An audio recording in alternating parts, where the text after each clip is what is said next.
Sveiki! Čiverī vai Markus Riva. Čau visiem! Te Lota. Wow, jums varbūt ir šoks, ka es atpakaļ esmu savā kanālā, bet man ir jātaisās. Un līdz ar to es izdomāju ar jums kopā taisīties. Līdz ar to šis būs kaut kas līdzīgs tiem video no 1 līdz 10. Tikai vairāk būs tāds tā kā no 0 līdz 6, 7. Nu, kaut kas tāds. Un vārds jau, es nepārcentīšos pārāk daudz. Tā kā pirmais, ko es izdarīšu, vienkārši uzlikšu savu kremiņu sevis, tāpēc, ka ir ziema un viss ir sauss. Un mums nepatīk sauss. Mums patīk slapjš. Man tā kā bija tā doma arī parunāt par vairākām lietām, ko esmu savā veidā iemācījusies 2018. gadā. Tātad pirmā mana mācība 2018. gadā ir vairāk domāt par sevi. 17. gads bija tas gads, kad es īsti nedomāju vispār par sevi. Un, ja es domāju, tad vairāk sliktas lietas nekā labas. Tas bija cool. Un vispār šos ieteiktu visiem apzināties, bet 18. gadā es jau tiešām apzinājos, jo es sapratu, ka, būsim godīgi, es bez sevis neesmu es.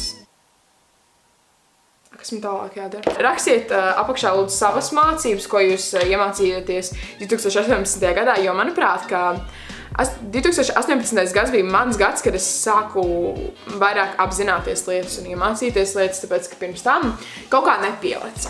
Un jā, es lieku ar pirkstu tikai tāpēc, ka mans tā šammīt, tas Beauty Blender, man viņš ir vienkārši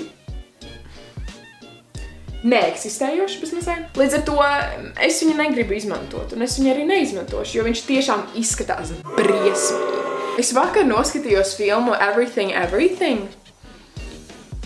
Būtībā atkal romantiskā filma par to, ka meitene ir slima, un tad čalis viņu izvelk ārā no slimības bezmazliet vai ko tur.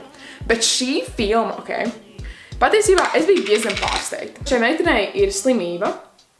Ir slimība, ka viņa nevar iet ārpus mājas, jo viņai, jo citādāk viņai šitās kā to sauc? Var sakot, viņai pielpsīs kaut kādu tur vīrusi, un viņa nomirs. Viņas kaimiņš ir kaut kāds skaists čalis, kas ļoti bieži notiek dzīvē, ka tev pēkšņi ir vienkārši savu mūžu mīlestību tev kaimiņos ievāc. Labi, Kā jau mīlestības sastāv, viņi vienkārši iepazīstās, iemīlās abi divi.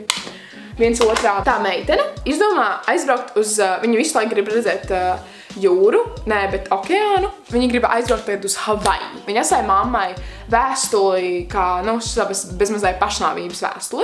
Viņa aizbrauc uz Havaju. Viņa saslimst. Man jau bija tāds, skaidrs, viņa brauc uz Havaju, lai mirtu, tā kā viņa nomirs. Viņa jau saprast, ka viņa mirs, jo, ja viņa iziet ārā, viņa mirst. Plot twist, viņa nenomira. Tie, kur grib noskatīties šo filmu un nosaka, ka noskatās filmu, tad atnāk atpakaļ pie manu video, jo es tūlītās jums pateikšu to visu, kas notika tajā stāstā.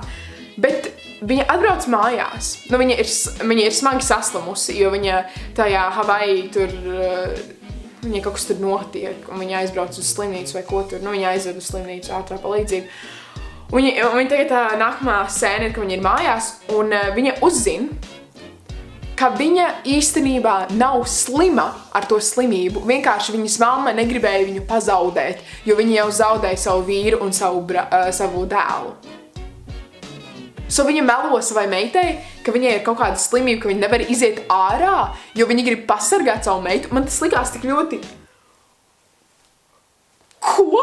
Ja jums interesē produkti, kurus izmantoju, čau, jo kāpēc?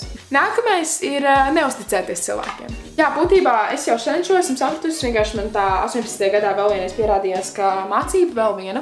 Paldies visiem cilvēkiem, kas to apliecināja, ka man vēl vajag iemācīties atkal šo, ka neusticēties cilvēkiem.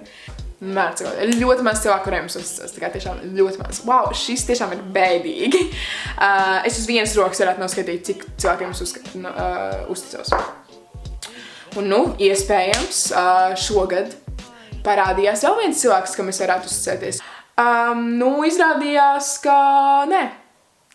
Tas bija jauki. Jūs man ir tik sausas lūpas, man besi jārā, ka man uz ziemas laika ir tik sausas lūpas, tā kā tik ļoti. Jā, uzacis ir vienmēr mana problēma. Jo, lai arī cik ļoti es par viņām komentētu par to, ka man nepatīk, ir tāda lieta, ka es īsti viņas neraustu un neko ar viņām nedaru, tāpēc, ka viens pincete ir nezinu kur, otrs ir, ja pat es redzētu pinceti, man būtu bail izbojāt kaut ko. Kaut gan, ko es tur varu izbojāt. Es gribu uzlikt higienisko lupu krastu, tāpēc, ka sauss nav labs. Labs ir slapš. Šis ies nedaudz pretrunā ar iepriekšējo, bet nākamā dzīves mācība ir tāda, ka nedaudz atklāties un runāties un socializēties ar cilvēkiem, ko esmu iemācījusies pašu šo gadu tiešām. Wow.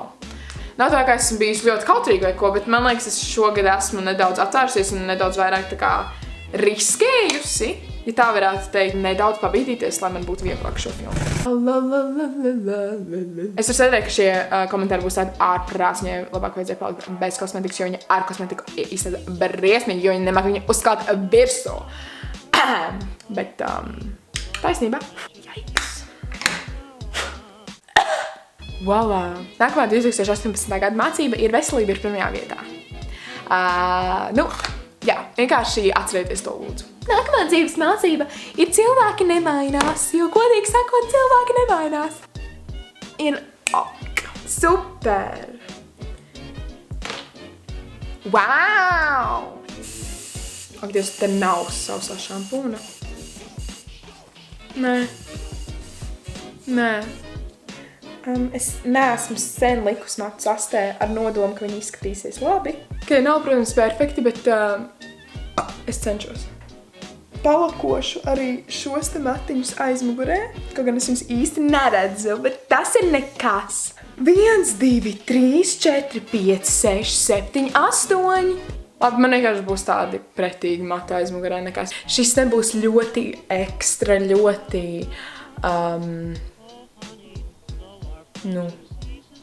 ekstra apģērba komplekts, bet šis tikko izvēlējies šodienai, jo šodien tāda nedaudz nopietnāka pēc citām dienām. Ārprāts, es tikko sapratu, ka man te viens mats ir izkrits ārā no manas astes. Tātad šis ir, ko es velku. Melnais krekliņš, šī skaistā jostiņa ar zelta efektiņu, šīs te bikses. Būtībā, jā, tas ir arī viss. Šādi te auskeriņi, jo kur ir jūsu rociņas.